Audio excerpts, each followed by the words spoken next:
It's a great honor to have the Prime Minister and the Crown Prince of Bahrain. That's a fancy two titles, I want to tell you. I don't know if I'd rather be the Prime Minister or the Crown Prince. I think I'd take the Crown Prince. And very importantly, your son, your beautiful son, who has a great reputation. You know that. Thank you, Mr. President. Great reputation as a smart, hardworking guy. So it's good to say hello to you. Congratulations.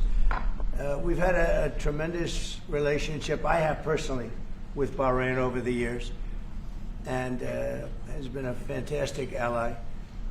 And anything they needed, we helped them, and anything we needed, they helped us. And we're going to be talking about a lot of different things, including the most perfect military maneuver that anybody's seen probably in 50 years, which took place a few weeks ago in Iran, knocked out their entire potential nuclear capacity. And it was obliterated.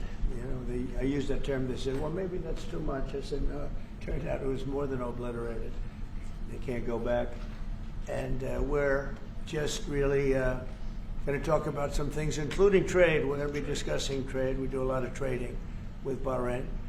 And we're going to have lunch after this, but we'll take some questions. At first, I'd like to ask the Crown Prince to say a couple of words. And he also has a father who's living and well and doing fantastically, as I understand it. He is. And somebody who's respected all over the Middle East and all over the world. And thank you very much for being here. Thank you, Mr. President. Thank you, one and all. It is indeed a great honor to be here on this fine morning to put into action the relationship that exists between our two countries. We will be discussing security issues, we'll be discussing trade and investment, which is very important. We're very happy to be announcing $17 billion worth of deals that are coming to the United States, and this is real. This isn't. It's real money. These aren't fake deals. These are real deals. They don't have to borrow the money. We don't have to borrow it. It's coming in, and it only builds upon a legacy that we're very proud of. We have had a relationship in the civil side between our two countries since 1893, and formally since 1948. So may it long continue, and we look forward to many, many more years of productive partnership. Thank you, Mr. President. We will have you that. honor us. We will have that indeed. Many good years, and I'd say right now is your top year, and we appreciate the investment. It's a great. We left, as you know, Saudi Arabia. We were just there in Saudi Arabia, and Qatar was so great. Leaders great. We had UAE, and we had a couple of other visits, but all great places, and we left with $5.1 trillion of investment, and they all want to be investing in the United States. We have, I think we have over $16 trillion of investment coming in, which is a record, and we're only a little bit into the year.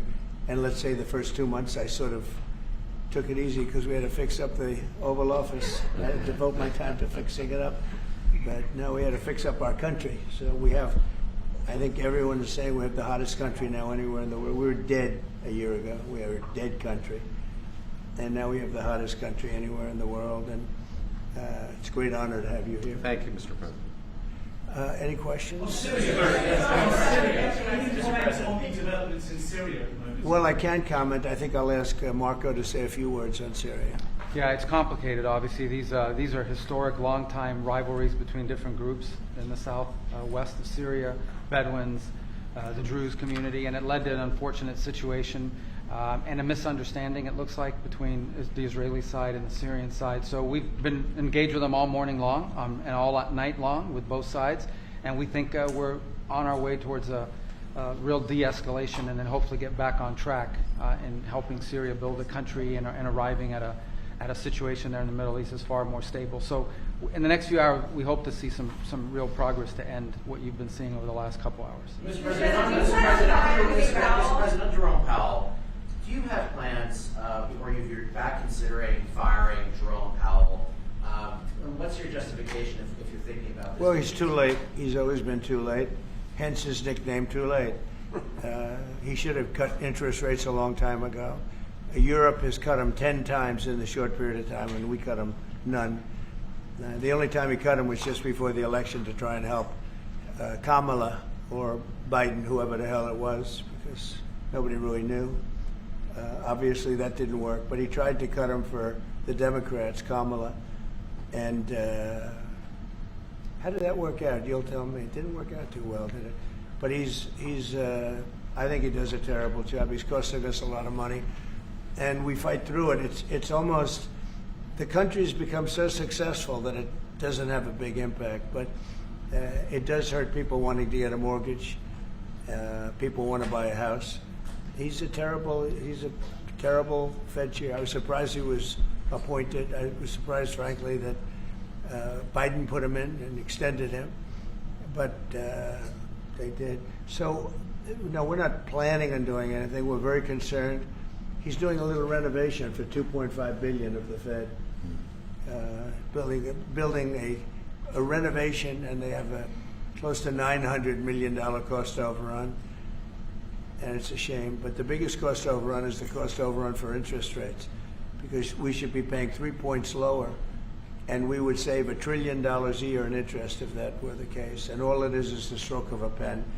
And that goes for his board, too, because his board is not doing the job, because they should try and rein this guy in. So he's doing a lousy job, but no, I'm not talking about that. Fortunately, we get to make a change in the next, 8 months or so. And we'll pick somebody that's good, and we'll pick somebody. I just want a fair job. We want to see lower interest rates. Our country deserves it. We're making a lot of money. We're doing great as a country. We have no inflation, record stock market, record business, record everything. Everything's a record now. We had the worst inflation in history under Biden, and now we have almost no inflation. We've done a great job, and we should have the interest rates cut. So you were saying the other day that Scott Bessent, you're so happy with the Treasury that he's not your top option to replace Jerome Powell, whatever that may be, whenever you decide what you want to do with him. No, Scott's doing a very good job. No, I'm very happy with Scott, which I'd rather keep him. Kevin's somebody we'd consider. Kevin is fantastic, too. We have a lot of good people for that job. It's not a tough job, to be honest. Assuming you're smart, it's not a tough job. If you're a dummy, then I guess it's a tough job. But it might be one of the easiest jobs I've ever seen. And now on top of it, he's building a close to $3 billion little nest egg for himself. He's not doing the right job. We should be saving $1 trillion a year in interest. When he talks about cost, we should be saving. Think of it, $1 trillion a year. Add that with the tariffs and everything else. But he just doesn't want. He's a knucklehead. But we'll see how that. We'll see how he's listening to this. Yeah, that's a strange conversation. But we like to say it like it is.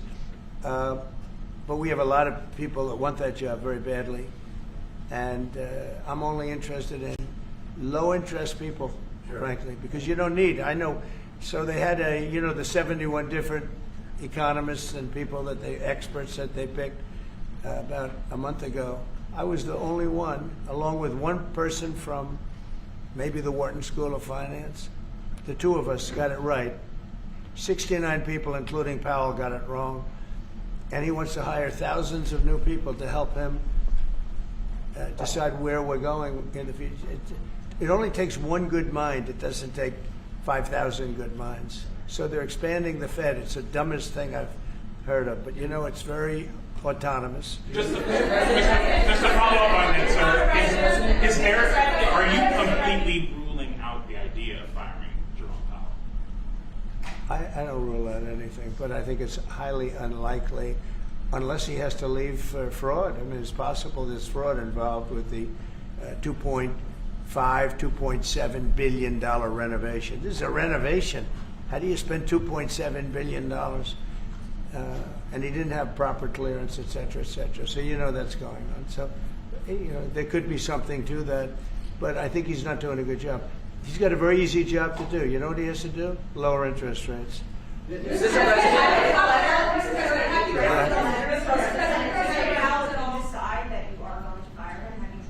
I haven't drafted a letter. So you didn't show a letter to Republican lawmakers last night? No, I talked about the concept of fire him. I said, what do you think? Almost every one of them said I should. But I'm more conservative than they are. Mr. President?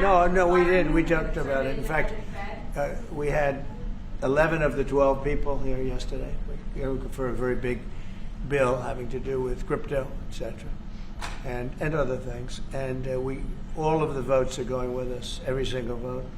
But during the conversation, when we were talking about it, I asked, what would you do about that? They all said would fire him.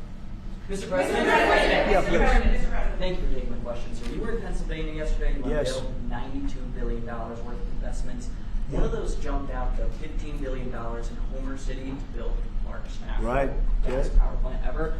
I was at the rally where you told Homer City residents that you would not forget them when the biggest coal plant in Pennsylvania That's right. closed down. Delivered for them yesterday. What message do you have for those Well, I'm residents? happy. Homer City. I was there, and I said, I'm going to produce something, I don't know what, because they had shut down this massive coal plant, one of the biggest in the country. And it was just purchased by the gentleman that you met yesterday, very substantial man. I don't know if he's maybe not as substantial as you, I'm not sure. But he's pretty substantial. You know who I'm talking about. And they're going to spend billions of dollars on rebuilding it, and it's going to be the largest plant of its kind in the world, I believe, actually in the world, and it's going to be great. So we really fulfilled that promise to Homer City, but it's to Pennsylvania basically. I won Pennsylvania, and very conclusively won Pennsylvania. So I owe them a big debt of gratitude. But thank you for bringing that up. We raised 92. It's actually going over 100. So it'll be over $100 billion to be invested in Pennsylvania. It's Pennsylvania Energy Project. And we had, everybody was there. Larry Fink was there. I mean, everybody was there and done a great job. The senator did a great job. And we were very proud. That was a great meeting yesterday. Thank you very much. Mr. President, for each of you, so for the Crown Prince, are you planning on taking any of the Patriot missiles that you're going to receive from the United States and divert those to help Ukraine? We have no current plans, as we have an operational requirement inside Bahrain to keep them there for the present time. At least. He's got plenty of them, too. And Mr. President, on the fentanyl And bill, they are. They're wonderful. They're wonderful pieces of kit. They work very well. American technology is the best. Yep. and on the fentanyl bill that you're That's signing, maybe the most important part of this. He has his choice of everything, and we make the best military equipment by far in the Bar world. none. There's nothing close, right? Bar none. Yeah. Thank you. and on the fentanyl bill that you're signing today, do you hope that that's going to restart law enforcement cooperation with China on getting the fentanyl? Yeah, I think China's been helping out. I mean, it's been a terrible situation for many years with fentanyl, but since I came here, we're talking to them, and they're making big steps. They're also, as you know, being penalized. You know that, right? They're being penalized with tariffs because of the fentanyl, but they want to do something. We'll see what happens. Mr. President? Go ahead, please. Thank you, Mr. President. An American from Tampa was beaten to death, was killed by Israeli settlers in the West Bank. His family has been calling on you to help prosecute his killers. Are you going to do that, American from Tampa? Yeah, your first sentence is really. Go ahead. An American citizen from Yeah. Tampa, Florida, has been killed in the West Bank. His family has been asking you to prosecute him. Are you going to help? You know about Yeah, this. well, so first of all, have you seen yesterday, Ambassador Huckabee has asked the Israelis to conduct an investigation. We want to get all the information about who was involved. We protect all American citizens anywhere in the world, especially if they're unjustly murdered or killed. So we're gathering more information, but I hope you saw yesterday Ambassador Huckabee in Israel asked the Israeli authorities to produce an investigation and concrete information about who was responsible for his murder. They're reporting that tomorrow. We have a meeting on it. They're going to be reporting that to me. I can ask a non-press Yeah. question, please. Do you think that the Gulf area now is more secure, and do you believe that a negotiation with Iran is necessary at this stage? Well, I definitely believe that the volatility of the situation has been reduced. And we didn't know where it was going to go on the Sunday. We were very glad when we found out on the Monday. Let me put it that way. And should the Iranians want to negotiate, I believe the ball's in their court. That is the true reality of where we stand today. They are the ones that stand to benefit from a negotiation. And they do. They want to negotiate. they want to negotiate badly. We're in no rush because, we said we could have made a deal. They should have made a deal. And then we bombed the hell out of their various places. We're in no rush, but if they want to negotiate, we're here. Yeah. Mr. President, I know you want to move past all this intrigue over the Epstein files, but I do want to ask you to clarify something you said this morning. You said this was all a hoax. Has your Attorney It's a General big hoax. told you this was a hoax? What evidence? No, it's not the Attorney General. No, I know it's a hoax. It's started by Democrats. It's been run by the Democrats for 4 years. You had Christopher Wray and these characters and Comey before him. And it's a bad group. It started, actually, look at the Steele dossier that turned out to be a total hoax. The 51 agents, the intelligence, so-called intelligence agents, it was a hoax. It's all been a big hoax. It's perpetrated by the Democrats. And some stupid Republicans and foolish Republicans fall into the net. And so they try and do the Democrats' work. The Democrats are good for nothing other than these hoaxes. They're bad for policy. They're bad for picking candidates that can get elected. Like in New York, we have a communist running. He may get elected too, actually, but he'll destroy the city. No, it's I call it the Epstein hoax. It takes a lot of time and effort. Instead of talking about the great achievements, we've had a great gentleman. Yesterday, as you know, went on CNBC and he made the statement that Trump may go down as the greatest president of all in the United States. And instead of talking about the things we've achieved, we've had tremendous achievement. They're wasting their time with a guy who obviously had some very serious problems, who died 3-4 years ago.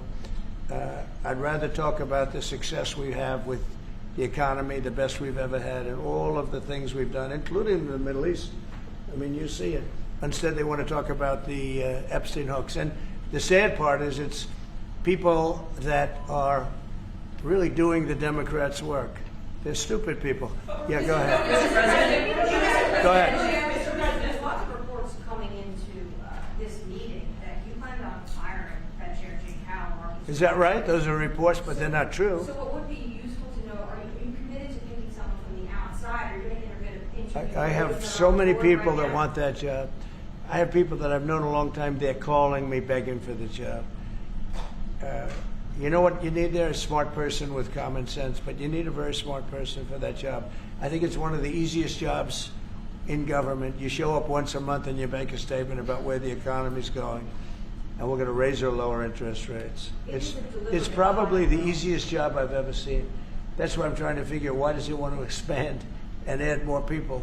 He's going to add more economists to tell him what to do. But the economists, I was right. All the economists were wrong. They admitted it. They admitted it this morning. Quiet. Go ahead. You mentioned fraud in an earlier answer. Are you saying you want to investigate the Fed chair for fraud related to this renovation? Well, I think he's already under investigation. He spent far more money than he was supposed to on rebuilding. I didn't see him as being the kind of guy that would want to have parks, rooftop parks, and everything else on top of buildings. But who wants to spend that money for the Fed? The Fed is supposed to sit there and say where interest rates are going, and a couple of other very easy things to do. And he spent $2.5 billion. I think he's got some problems. Mr. President, thank you, sir. You also reported a monthly surplus in the month. That's right, $25 billion. A ton of money with these new tariff rates coming into effect on August 1st. We're bringing in even more tariff revenue, specifically. How much revenue do you think we can consistently bring in from these tariffs?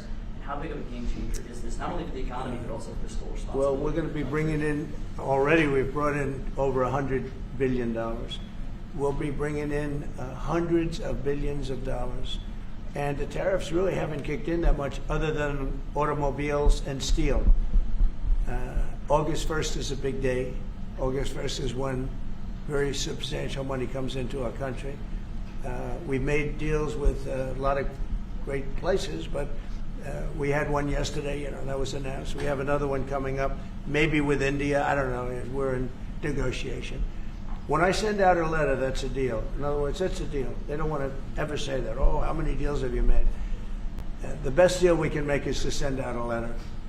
and the letter says that you'll pay 30%, 35%, 25%, 20%, in one case 50%, Brazil, and because what they're doing to their former president is disgraceful. I know the former president, he fought like hell for the people of Brazil, that I can tell you. And I believe he's an honest man. I think what they're doing to him is terrible.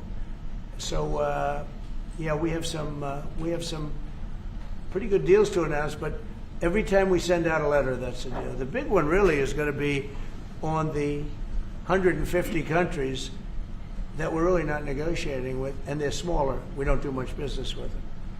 Because you have a lot of countries. You have over 200 countries. You know, a lot of people don't know this, but we'll have well over 150 countries that we're just going to send a notice of payment out, and the notice of payment is going to say what the tariff, and it's all going to be the same for everyone, for that group. They don't, they're not big countries, and they don't do that much business. It's not like the ones that we've agreed with, like China, like Japan, where we're negotiating with them, but I think probably we'll live by the letter with Japan. We're very close to a deal with India where they open it up. Indonesia yesterday it wasn't an open country, now it is. And they have tremendous copper, quality copper, and probably the most copper. And we made a deal with Indonesia. We pay no tariff, zero, and we have total access to trade. That's a phenomenal deal for our companies. And we've agreed with them, as you know, on 19%. They pay 19%. And it's a good deal for them, and it's a good deal for us in that case. But we have a number of them coming up. But overall, we're doing well, and we're taking in a lot of money, a lot of money. We have the number one, we have the most oil of any country in the world, even more than them, which is hard to believe. But we have a little larger piece of land, right? You do, sir. But so. we're number one in the world in oil, and we're drilling, and today it hit $64 a barrel, which is great, and that'll help stop wars, actually. If you want to know the truth, it's going to help stop wars, and we hope to get it down a little bit more. But we have oil down to $2, $2.25, $2.50 in numerous states. We hit one at $1.98 a gallon, and that's a great thing. That's one of the reasons that inflation's in check. When you can do that, you stop the inflation. What Biden did is he ended our policies, went to his policies. He didn't have a policy. Some lunatic around the desk had a policy. Whoever operated the auto pen had a policy, which is, by the way, I think the biggest scandal. That's the scandal they should be talking about, not Jeffrey Epstein. The scandal you should be talking about is the auto pen, because I think it's the biggest scandal, one of them in American history. So the economy is doing really well, and people are saying it. Yeah. Please. Go ahead. Will you ask Attorney General Hamad to release more documents to finally put this controversy to rest? Yeah, whatever's credible, she can release. If a document is credible, if a document's there that is credible, she can release. I think it's good. But it's just a subject. He's dead. He's gone, and all it is the Republicans. Certain Republicans got duped by the Democrats, and they're following a Democrat playbook, and no different than Russia, and all the other hoaxes. They're started by the Democrats, and some Republicans. In this case, I was surprised, but they got duped.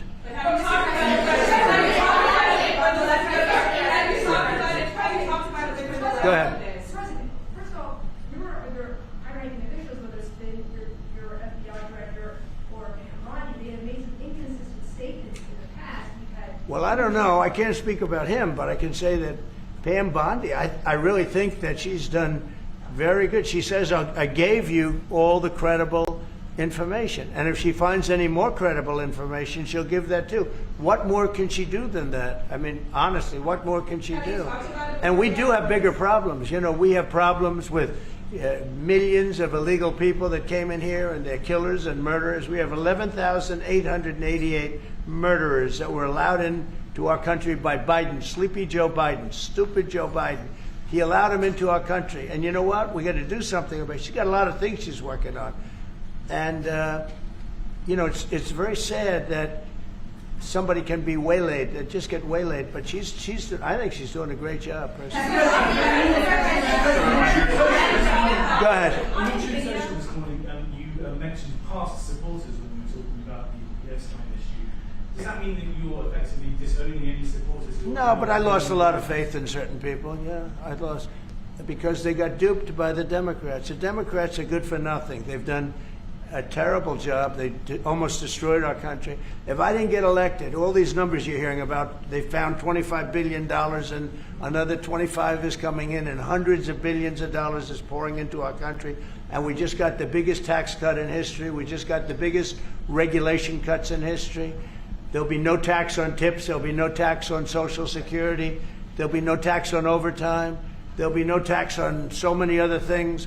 You're allowed to deduct your interest from a car payment. That's never happened before. You borrow interest. You borrow money to buy a car if the car is made in America. And by the way, factories are being built all over America. Car factories, AI factories.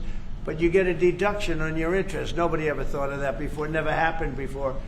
And, you know, these are the things that they should be talking about. The big, beautiful bill is one of the greatest pieces of legislation ever in this country. And the Democrats have nothing to combat it. So they say, oh, it's death. Death. Oh, that's good. And then they give it to the fake news, which is you and a few others. And the fake news talks about the bill is death. The bill is actually life. The bill is life, and it saves our country. This bill is incredible. Look at the results already. So we have $16 trillion being invested in our country. And this great gentleman and his family just came in with another billions of dollars. And if he didn't like the country, if he didn't like where we were going, he's very smart. He'd come, maybe he wouldn't even come. I think maybe he wouldn't even come. You'd save your time. But, because, you know, it's one of those things. But if he didn't like where this country was, he wouldn't be investing billions of dollars in this country. But think of it, $16 trillion, more than has ever been even contemplated before. And we haven't even started yet. So that's what I want to talk about. I want to talk about the success. And the Democrats have nothing to show for what they do. They almost destroyed. They allowed 25 million people to come into our country, gang members, jailbirds, from all over the world, not South America, from all over the world. They allowed them to come into our country from mental institutions, insane asylums, just walk right through. They couldn't come into your country. They couldn't come into any country in the world except our country. And they came in from the worst places, gang members, drug dealers. They all came in. Turn it off, please. They all came in. And I'm doing something about it. We have it under check right now. We got rid of a lot of the murderers already. Some of them we put in our prisons because they're so bad we don't want to take a chance in putting them in a foreign prison, have them come back. But we've done a great job. Our country's in great shape. We literally have the hottest country anywhere in the world right now. And it's true what the king said, what a lot of people said. We were a dead country. 1 year ago, we were a dead country. We were laughed at all over the world. We had Afghanistan with that horrible embarrassment, most embarrassing moment in the history of our country. Look what happened with Russia and Ukraine. That should have never happened. Look what happened with Israel. That would have never happened. Hamas had no money. Iran had no money. There was no money to do an attack like that. All these things that happened that wouldn't have happened if you had good leadership. And that's what you should be talking about. Thank you very much, everybody. Thank you.